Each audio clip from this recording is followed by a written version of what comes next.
किसी शहर के एक भीड़भाड़ वाले रेलवे स्टेशन पर एक भिखारी अपनी जिंदगी के दिन गुजार रहा था। उसका रोज का काम यही था कि वह आने जाने वाली ट्रेनों में चढ़कर यात्रियों से भीख मांगे और उन्हीं पैसों से अपना पेट भरे। सालों से यही उसकी दिनचर्या थी। एक दिन जब वह हमेशा की तरह लोगों से हाथ फैलाकर भीख मांग रहा था, उसकी नजर एक लंबे सूट बूट पहने व्यक्ति पर पड़ी। उसका व्यक्तित्व बहुत प्रभावशाली था। देखने से ही लगता था कि वह अमीर व्यापारी होगा। भिखारी ने सोचा, आज तो अच्छा हाथ लगा है, यह आदमी जरूर मुझे अच्छे पैसे देगा। वह तुरंत उसके पास पहुंचा और भीख मांगने लगा। भिखारी की आवाज सुनकर वह लंबा आदमी उसकी ओर मुड़ा और बड़े शांत स्वर में बोला, तुम हमेशा मांगते ही रहते हो, लेकिन कभी किसी को कुछ दिया भी है?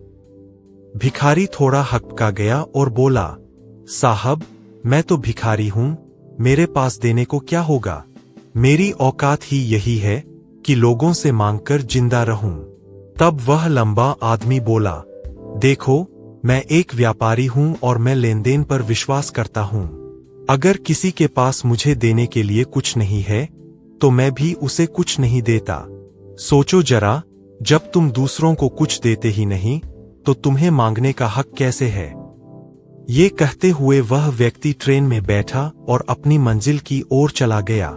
भिखारी वही खड़ा रह गया और उन बातों को सोचता रह गया। उसके दिल पर यह शब्द गहराई से असर कर चुके थे। उसे लगा, शायद यही कारण है कि मुझे ज्यादा भीख नहीं मिलती, क्योंकि मैं सिर्फ मांगता हूं, देता कुछ नहीं।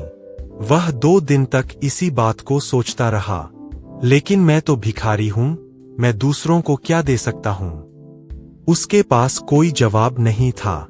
तीसरे दिन जब वह स्टेशन के आसपास बैठा था, उसकी नजर वहां खिले कुछ खूबसूरत फूलों पर गई। अचानक उसके मन में विचार आया, क्यों न जो भी मुझे भीख दे, मैं बदले में उसे ये फूल दूं। यह विचार उसे अच्छा लगा। उसने वहीं से कुछ फूल तोड़े और अपनी झोली में रख लिए। अब वह ट्रेन में चढ़कर जब भी किसी यात्री से भीख लेता, तो बदले में मुस्कुराकर उसे एक फूल थमा देता। यह देखकर लोग हैरान हो जाते और खुश भी होते। अब लोग उसके फूल बड़ी खुशी से ले जाते और उसे ज्यादा पैसे देने लगे। धीरे धीरे यह उसकी आदत बन गई। हर दिन वह स्टेशन से फूल तोड़ लाता और उन्हें भीख के बदले यात्रियों को दे देता। उसने महसूस किया कि जब तक उसके पास फूल होते, तब तक उसे ढेर सारी भीख मिलती। लेकिन जैसे ही फूल खत्म हो जाते, उसकी आमदनी भी रुक जाती। कई हफ्तों बाद एक दिन वही लंबा आदमी फिर उसी ट्रेन से गुजरा। भिखारी उसे देखते ही दौड़कर पहुंचा और बोला, साहब, इस बार मेरे पास आपको देने के लिए फूल है। आप मुझे कुछ पैसे दीजिए और बदले में ये फूल लीजिए। उस लंबे आदमी ने उसे कुछ पैसे दिए और बदले में फूल ले लिए। मुस्कुराते हुए उसने कहा, वाह, अब तुम भी व्यापारी बन गए हो। ये शब्द फिर से भिखारी के दिल में उतर गए। वह बहुत खुश हुआ। उसने आसमान की ओर देखा और जोर से कहा, मैं भिखारी नहीं हूं, मैं व्यापारी हूं। मैं भी अमीर बन सकता हूं। लोग उसे देख रहे थे और कुछ ने सोचा कि शायद यह पागल हो गया है। लेकिन अगले दिन से वह भिखारी वहां कभी दिखाई नहीं दिया। 6 महीने बीत गए। उसी रेलवे स्टेशन पर एक दिन 2 सूट बूट पहने व्यापारी मिले। दोनों ने हाथ मिलाया। मुस्कुराते हुए एक बोला, क्या आपने मुझे पहचाना?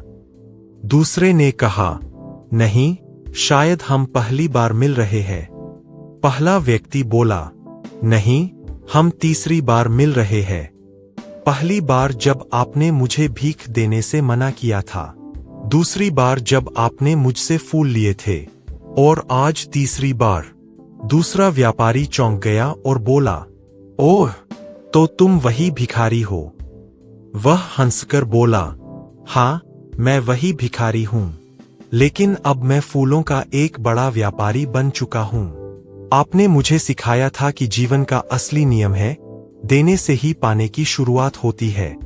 पहले मैं खुद को भिखारी समझता था, लेकिन जब मैंने फूल बांटना शुरू किया, तब समझा कि लोग मुझे भीख नहीं दे रहे थे, बल्कि मेरे फूल खरीद रहे थे। मैंने अपने पैसों से और फूल खरीदे और धीरे धीरे एक बड़ा व्यापारी बन गया। दोनों व्यापारी हंसते हुए आगे बढ़ गए और अपने अपने काम में लग गए। कहानी की सीख। दोस्तों, इस कहानी से हमें यह सीख मिलती है कि अगर हम केवल लेने की सोच रखेंगे तो कभी सफल नहीं होंगे, लेकिन अगर हम देने की आदत डालें तो जिंदगी बदल जाती है। असली सफलता हमारी सोच में छुपी होती है।